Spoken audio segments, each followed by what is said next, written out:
다음으로는요, 메타버스 시대의 게임화, 숭실대학교 이재홍 교수님 모시겠습니다. 예, 안녕하십니까, 이재홍입니다. 오늘 제1회 국제 게임화 컨퍼런스에 이렇게 함께 할 수 있어 너무 기쁩니다. 저는 학자적인 입장에서 잠깐 이 메타버스 시대에 필요한 게이미피케이션과 스토리텔링에 대해서 말씀드리고자 합니다. 예, 우리 지금 4차 산업시대죠. 1차 산업혁명은 전기관 기반의 기계화 혁명이 이루어졌었죠. 2차 산업혁명은 전기 에너지 기반의 대량 생산 혁명이 이루어졌죠. 3차 산업혁명은 얼마 안 됐죠, 실은. 컴퓨터, 인터넷 기반의 디지털 혁명이 이루어졌고요. 지금 우리가 사는 이 시대에 4차 산업혁명은 역시 사물 인터넷이라든지 인공지능, 실감 기반의 어떤 융합혁명이 지금 이루어지고 있습니다. 어쩌면은 1차에 영국 섬유 공업이 발전했고 2차에는 컨베이어 시스템이 발전했고요. 3차에서는 지식 정보화, IT 자동화가 이루어졌고요. 4차에서는 이제 인간과 사회와 산업 그 초연결 및 초지능화가 이루어졌어요. 이렇듯이 기술의 발전이 각 시대의 경제사회의 패러다임을 주도해오고 있다는 것을 우리가 볼 수 있겠습니다. 자, 우리는 그동안 4차 산업 이야기하면서 숱한 이야기를 많이 하고 왔죠. 뭐 사물 인터넷, 빅데이터, AI, 또 가상현실, 거기 따라서 뭐 드론, 로봇, 자율주행 이런 것들이 다 우리가 융합되고 있다는 것은 알면서도 실제로 4차 산업이 뭐지? 하면은 머리에서 이제 어떻게 이야기하나 하고 망설이는 경우가 많았습니다. 그러다가 갑자기 우리가 지금 고통을 느끼고 있는 코로나 팬데믹이 딱 오자마자 우리는 집안에서 일을 해야 되고 집안에서 공부를 해야 되고 하는 환경으로 변했죠. 그러다 보니까 이제 집안에서 가상을 느끼게 되고 로블록스로 알게 되고 그 다음에 제페트로 알게 되고 뭐 마인크래프트로 알게 되고 그러면서 이제 새롭게 태동된 게 메타버스란 말이죠.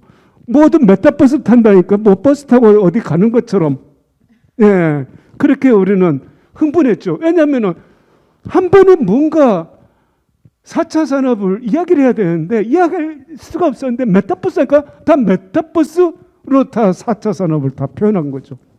그래서 그 안에 그 메타버스라는 것은 융합기술이지 않습니까? 사물 인터넷이라든지 인공지능이라든지 가상현실, 거울세계, 라이프 로깅까지 전부 이제 비빔밥이 되는 거죠. 비빔밥. 비빔밥에 대해서 지금 흘러가고 있는 형국입니다. 근데 이제 그렇다면 메타버스가 무엇이냐? 이미 이제 다 알았죠, 이제. 그렇지만 한번 공부해 보죠. 가상과 현실의 합성어죠. 또한 아까 이제 우리 오지연 팀장님께서 말씀하셨듯이 이거는 1992년에 나온 소설 스노크래시에서 최초로 영화가 등장을 합니다. 그리고 이제 그거를 이제 우리가 좀 느낄 수 있던 게 뭐 매트릭스라든지 아바타라든지 그런 영화를 통해서 실제로 이게 4차원 디지털 가상 공간이라는 걸 우리가 이제 깨닫기 시작했죠. 그러고 나서 우리가 이제 또 2003년도에 세컨 라이프가 나오고요. 1999년도에 이제 I Love School, 싸이월드에 나오면서 우리는 그때 이미 이 메타버스를 경험하기 시작한 거예요, 실은.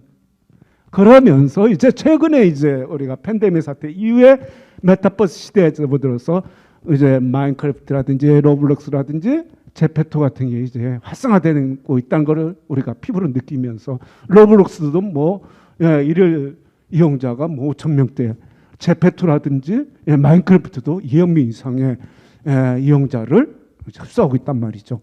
자, 그런데 최근에 지금 핫 이슈로 떠오르는 게 이제 새로운 이 메타버스가 새로운 비즈니스 모델이 되고 있는 거죠. 이게 지금 글로벌 빅테크 기업들, 특히 이제 뭐 페이스북 같은 경우는, 저도 페이스북을 많이 합니다만은, 페이스북이 메타로 이제 이름을 변경하겠다부터 시작해서 애플, 마이크로소프트가 전부 투자를 하고 비전 제시를 하고 있단 말이죠. 그리고 이제 뭐 메타버스 관련 펀드가 나오고 ETF 등이 막 출시돼 가지고 증권가에도 이제 정신이 없고요. 그리고 이제 더욱더 핫한 게 게임사들이 이제 메타버스에다 대체 불가능 IMF 코인, 그러니까 NFT이죠. 대체 불가능한 코인을 결합해서 블록체인 기반의 이제 게임 사업을 하겠다. 이제 선언하고 이제 되게 대표적인 기업들이 위메이드, 뭐 퍼러비스, NC 게임비, 카카오 게임즈 등등등 이렇게 하고 있는데, 이게 지금 저도 최근에 뭐 인터뷰도 많이 하고 그럽니다. 이 문제 때문에. 왜냐하면은 지금까지 우리가 게임을 해오던 것은 대개 보면은 P2W, 그죠? P2인, 페이투윈 게임이죠. 내가 게임을 하기 위해서 내 돈을 내고 내가 이제 즐기는 거죠, 게임을. 근데 최근에 이러한 메타버스 시대는 페이투윈 게임이라 해서 게임을 하면 돈을 버는 이제 형국이 된 거죠. 이제 그러니까 이제 이용자들도 상당히 이제 혼선이 오고 있고, 자, 그런데 내가 왜 여기다 퀘스천 마크를 달았냐면은, 자, 해외에서는 그 인정하는 나라도 있지만 우리나라 같은 경우는 사행성에 의해서 게임법에서 이걸 허락하지 않고 있거든요, 지금. 그렇다면은 우리가 지금 여기서 이제 굉장히 지금 복잡해지는 게, 저는 학자적 입장에서 이 현상을 협의적인 의미와 강의적인 의미로 저는 나눠놓고 생각했습니다. 협의적인, 좁은 생각만 한다면 메타버스가 이제 게임으로 보일 수 있겠지만, 넓은 의미, 광의적인 의미에서 본다면은 게임은 새로운 또 하나의 가상지구라고 저는 보고 있거든요.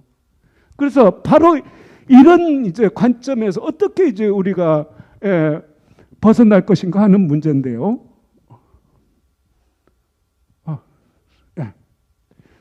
이 보면은, 자, 제가 지금 방금 말씀드린 대로 우리가 지구 생활을 하면서 현실 세계에서 이 모든 구조에 뭐 SNS, 예술, 문화, e스포츠, 의료, 게임 모든 걸 우리가 현실 세계에서 하고 있지 않습니까?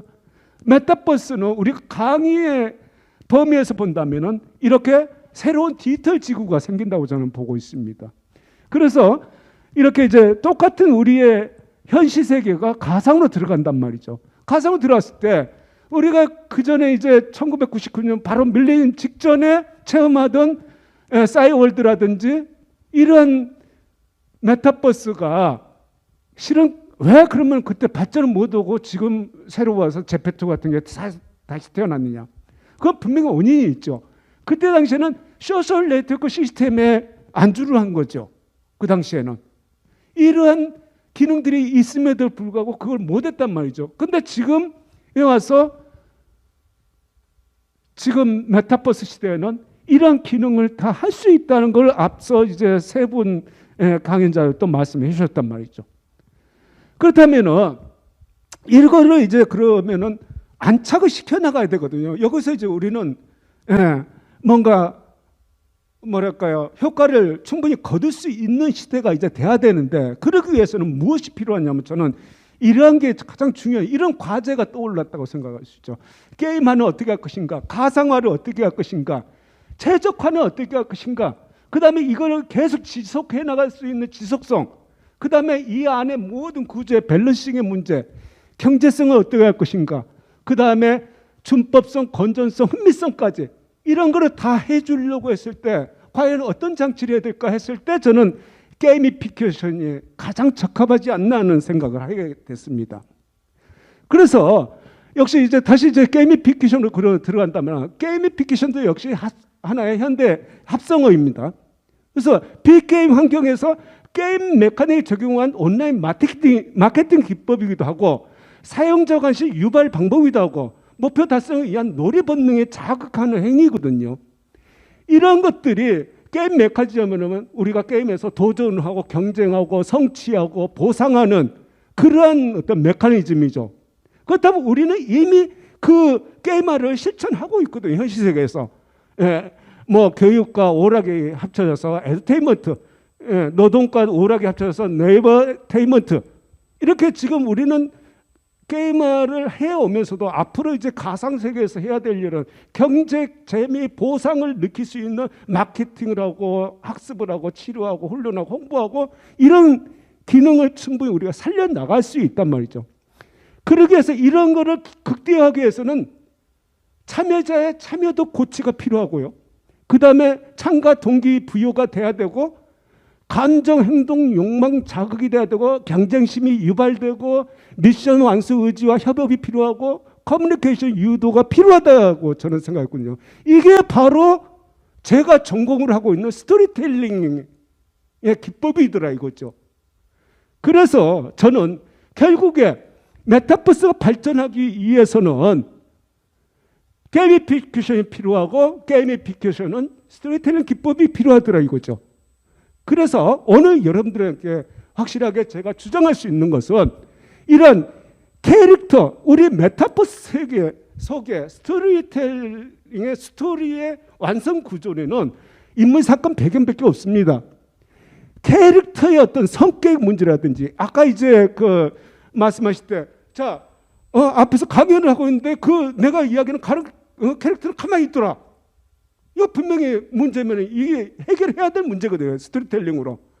그래서 성격을 어떻게 할까? 내면의 외면, 심리, 또 피부 색상, 복장, 언어 사용부터 시작해서 몸 전체 움직임까지 스토리텔링이 돼야 된다는 거죠. 또한 배경, 시간적인 문제와 공간적인 문제가 해결돼야 되고, 물론 이제 뭐 마인크래프트라든지 아까 이야기했을 때 보면은 자유롭죠. 예, 세계관이. 저 배경이 세계관의 문제니까요. 그리고 이제 사건.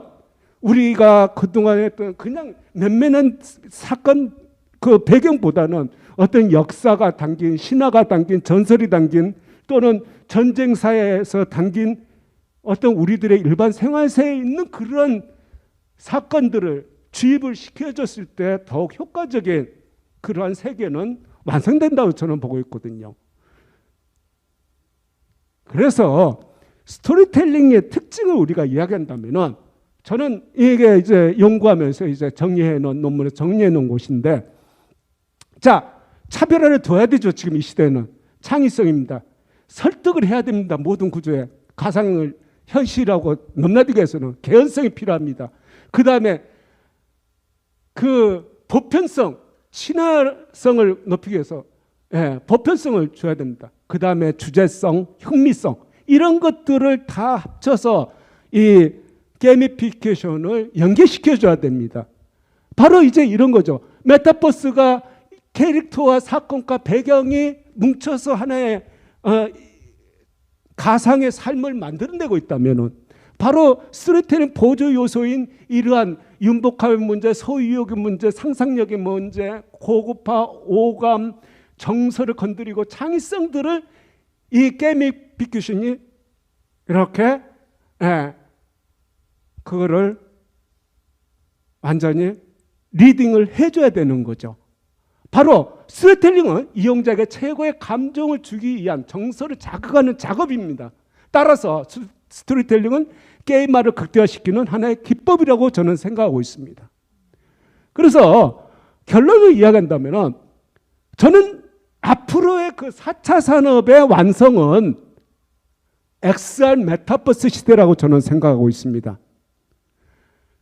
이 가상과 증강현실, 가상현실과 혼합현실이 이루어진 것을 총확장을 해주는 현실, 초실감형 기술 및 서비스 시대가 저는 4차 산업의 완성시대라고 보고 있고요.